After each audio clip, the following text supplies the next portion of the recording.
Hey, what's up, my Gundam people? Today I am excited because I am doing a game with the full armor 7th Gundam, and it's what I've been waiting for because it is a high cost support. And 600, sorry, I should say level 1 is 550, level 2 is 600. I'm playing with the level 2 right now, and I'm so happy because 600 costs needed more supports. It helps out for everybody because that way there's not going to just be teams with only generals. Now the raids are going to have something to fight finally, and you're going to have more people than just the Jaeger and the GPO2, which are still great options too. I heard a lot of comparisons to the GPO4, and I don't have the GPO4, but I know what they mean, and it's a really fast suit. It is a really fun suit, really jumpy. It's the first ground suit to have force injectors, so it's really cool, and you're going to be needing that to play this guy, I think. So right off the bat, get the waypoint, go back to the team. I'm going to be fighting from long and mid-range.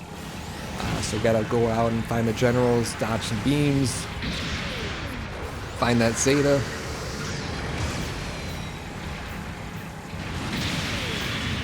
And in this game I get really lucky. I get some really cool teammates. They always stick by each other for the most part. And yeah, right now I see one of the enemies just laying down on the ground, but I'm kind of ignoring him, but I get a free shot while he tries to get that beam cannon going. But I'm still focusing on the Zeta. I got type advantage, so I feel pretty confident in that.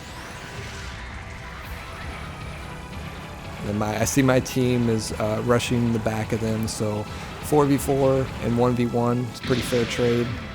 Again, I got type advantage on this guy, so I'm just chipping away at him. I think he's trying to get me to come to him so he can stagger me with his gun and then rush in and then melee me long range.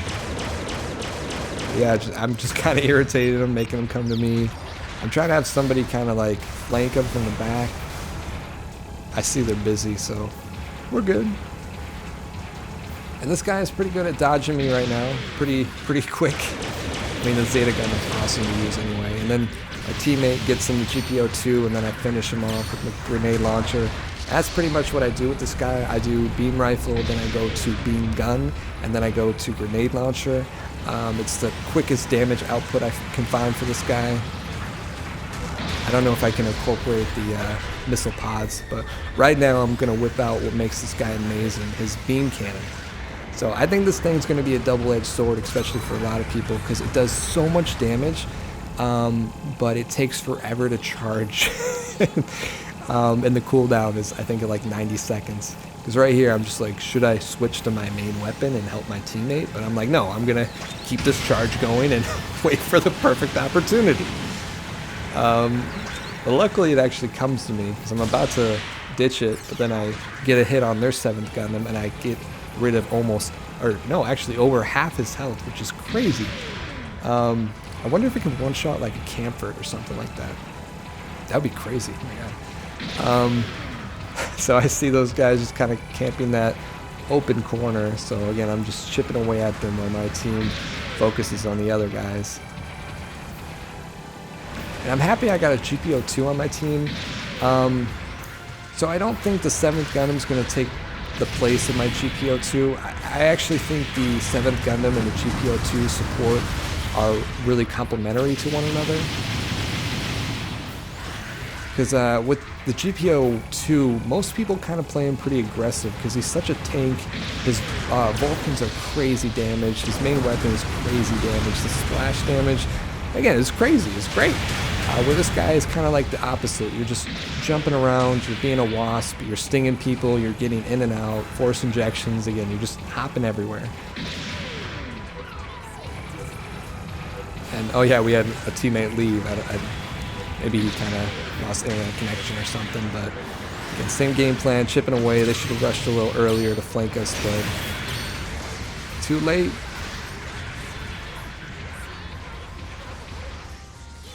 So right now I kind of try to use the missile pods, but I anticipate him moving or dodging, but I get some shots off of him. So I see the potential to him, I just got to find the right time to use him, because it has great range. And he also has the Yeah, the 7th Gundam has one of my favorite abilities. It's where you can see the enemy's health and how much health they have, and it helps your teammates kind of know who to focus fire on, which is great.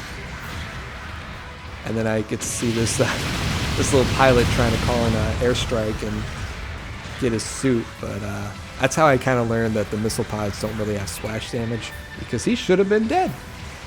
But just walk on him, give him a little squish, get a little damage on the Zeta before all of his boys come back. And for the most part, he has pretty good melee for a support. He has pretty good melee. And he has weapon slots to make it even better. He only has one swing, but he has one really cool kind of quick downswing. Kind of like a samurai. And then there's a dude just chilling on the rooftop with his giant light giving him his position away. That's kind of what I'm talking about. He's trying to get the beam cannon off, but yeah. So I don't think this is going to take the place of my GPO2, like I was saying. It's going to make me probably use the Gelgu Jaeger a little bit less. The one thing I think the Jaeger has over this guy is the Vulcans. The Vulcans on the Jaeger are great. They're fantastic. If this guy had some decent Vulcans, I would be way happier. But again, I'll take what I can get. Again, this guy is super fun and unique. Try to get a counter in, but the counter is pretty cool. And right now you can see my legs are pretty damaged, but there's the cool downswing animation. Yeah, my legs are pretty damaged, but for the most part, I don't really feel forced to put on weapon or leg armor or anything like that, so I can still put on the cooldowns and the stuff that I feel are best for his weapons and stuff like that. You can still see the guy's still on that roof right there. Trying to get that beam cannon going. So yeah, that's one thing I like about this guy. He doesn't feel too squishy at all. I feel like I have a chance if I get like kind of surrounded by enemies. I have an opportunity to get out of there, even though I could kind of get... Yeah, I think he got me with the beam cannon. I wish it would tell you.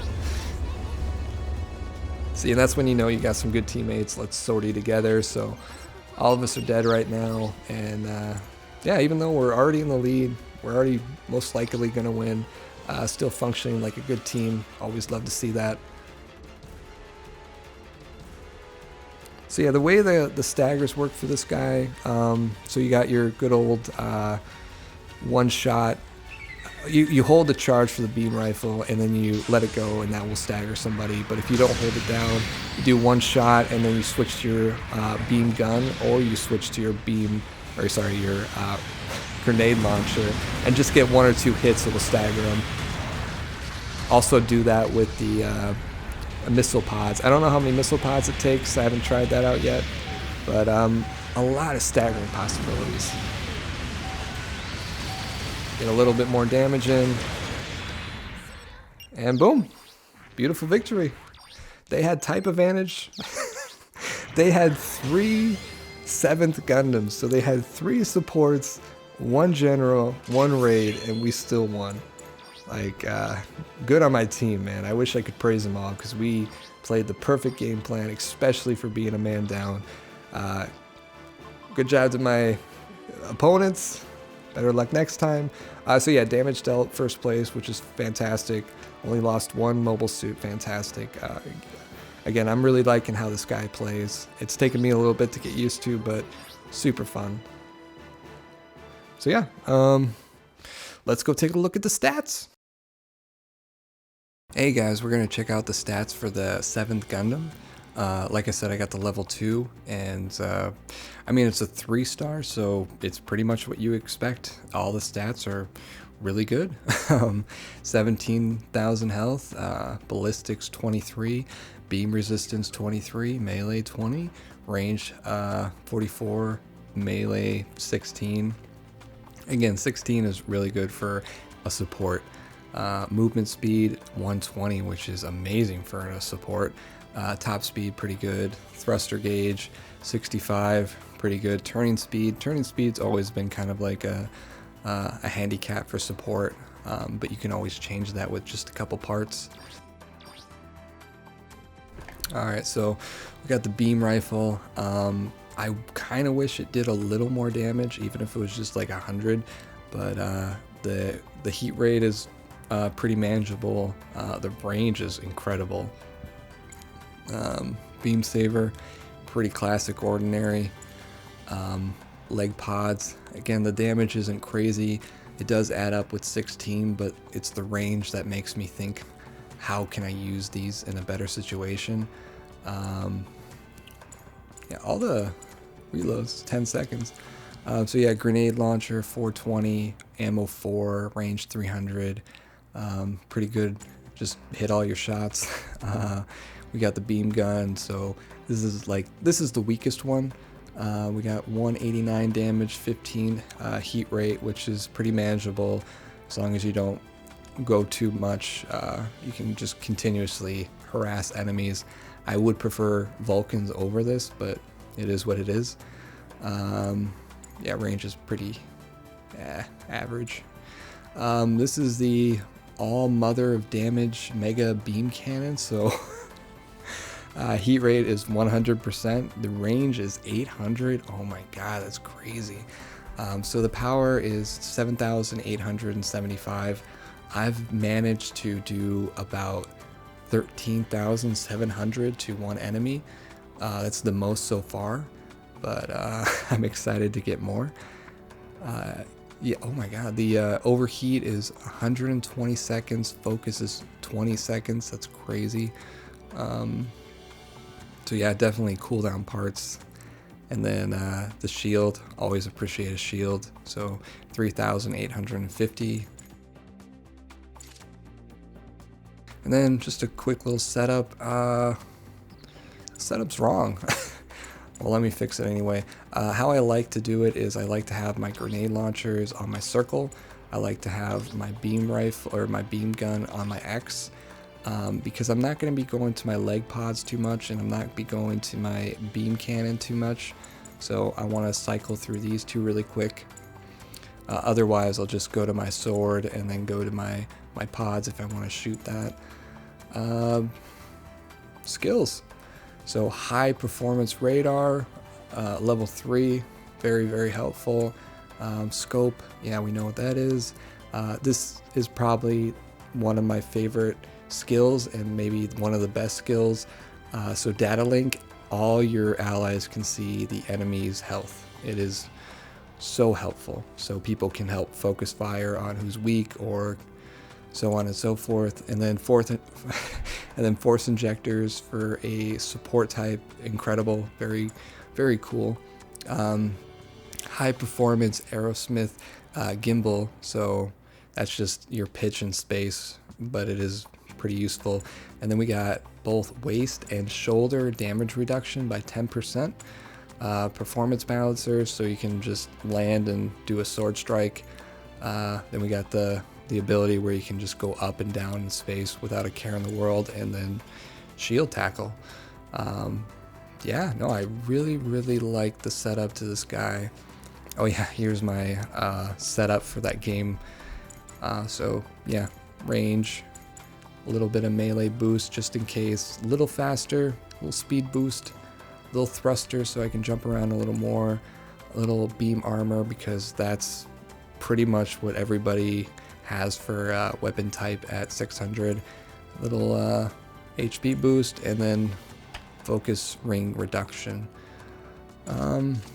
Yeah, so that is the full armor 7th Gundam. It's quickly becoming one of my favorites. The more I use it, I did a couple games in space finally at 600 cost, and he is, whew, I love it, love it. Just gotta get better, gotta know when I can use the beam cannon and take it from there. So yeah, tell me what you guys think. If you guys have any cool tips that you learned with the 7th Gundam, I'd love to hear. And yeah, have a good one.